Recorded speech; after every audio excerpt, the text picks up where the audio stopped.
G'day St. Luke's family, here we are in our third Sunday in Advent. And if you're with us live yesterday in our church services, you'll be aware that during our 9:15 service, we did have a precious member who had a health concern.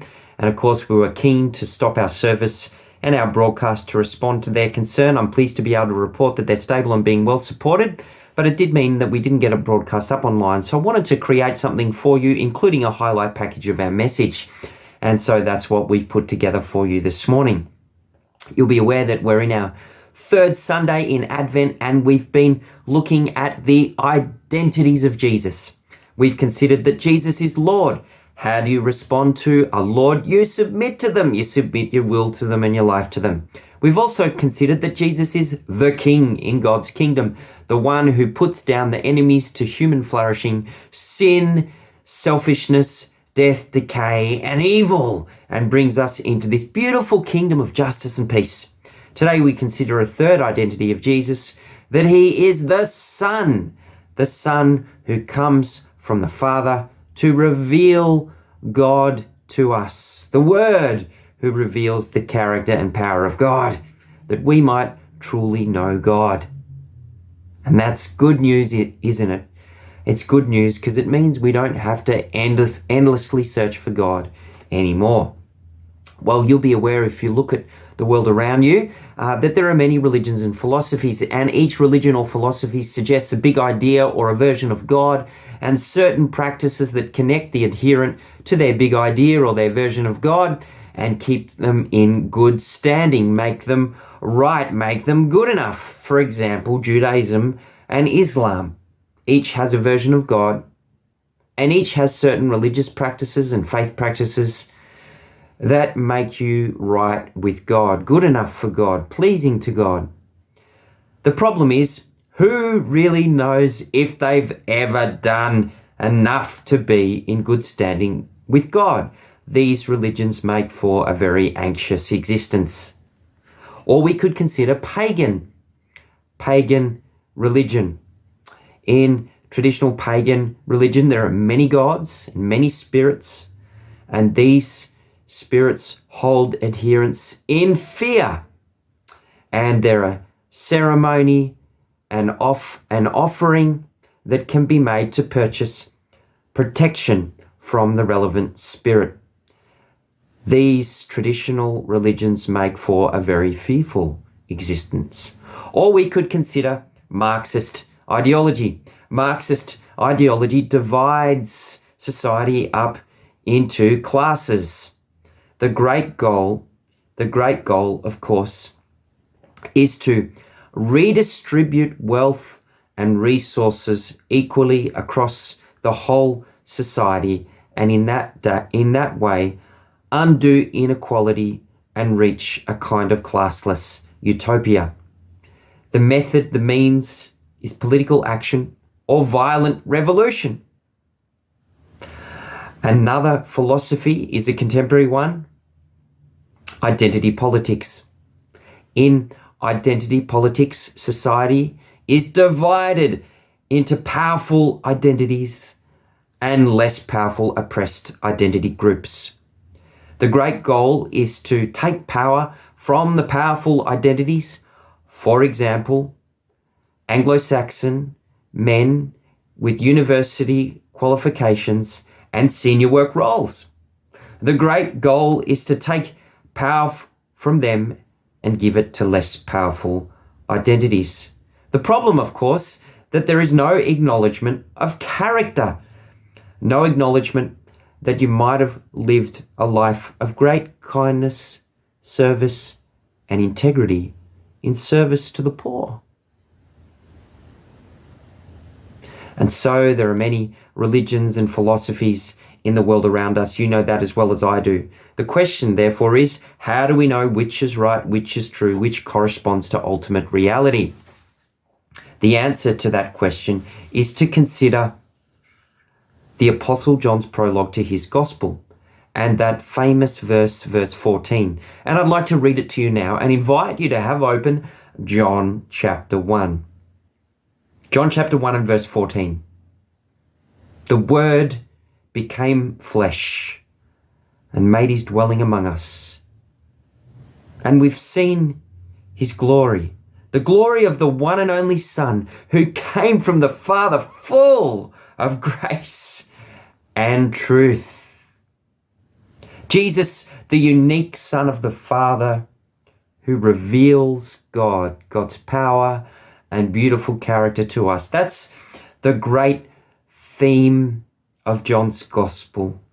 The Son reveals God that we might have life in him. A wonderful theme. If you want to know someone, you have to listen carefully to their words, understand their words, what they intend to reveal about their story, about their experience, about themselves, and not put words into their mouth. In close personal relationships, we know, don't we, that it's hurtful to put words into someone's mouth. It leads to misunderstanding. Let me give you an example. Husband is trying to choose between a green shirt with a candy cane print or a red shirt with a Christmas tree print for a Christmas lunch. Husband asks loving wife, which looks best, the green or the red shirt? Loving wife responds, the red fits you best. I like the red. Husband responds, putting words in her mouth, so the green makes me look overweight. Of course, that's not what she meant. She simply meant that the red shirt hangs better on her husband, suits his build better. In our personal relationships, we know that it's hurtful and harmful to put words into a loved one's mouth. It can even be a misuse of power. For example, when we claim to speak for a vulnerable person without their consent and pursue our own interest instead of theirs. In a similar way, it's unhelpful to speak for God, but change his words to represent our own interest. It's dishonest and it's self-serving. Instead, an honest way to treat God is to receive his word, his revelation about himself, without changing his word, without editing it, without misrepresenting him. The prologue to John's Gospel begins with the eye-watering claim that the Almighty, the loving and just God who made and rules and sustains creation has spoken. God has spoken by becoming one of us. The Almighty, the glorious, the beautiful, the loving and just God has added a human nature to himself, lived among us, to reveal God's self to us, to become God's word to us. You see, in the Old Testament, the Holy One made himself present behind the curtain in the inner space of the tent of worship, the tabernacle. God was more potently present there than anywhere else on earth. There the people could revere his power, adore his surpassing character, his love, and his justice. The Apostle John says, God has revealed God's self now in a better way, the best way, by becoming one of his people.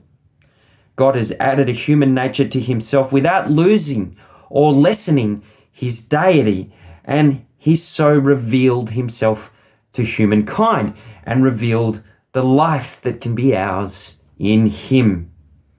Just like the people of God could know God's power and perfections in the tabernacle, so we can know God's power and perfections and character in this one human life.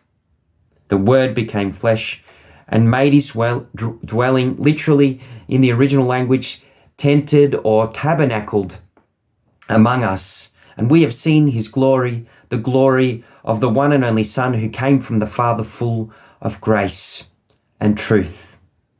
And so this Advent, as we await the celebration of his coming, let's not put words into God's mouth. Let's not be self-serving and dishonest in that way. Let's not twist the word of God to justify our own ideas about God and the lifestyle he wants from us.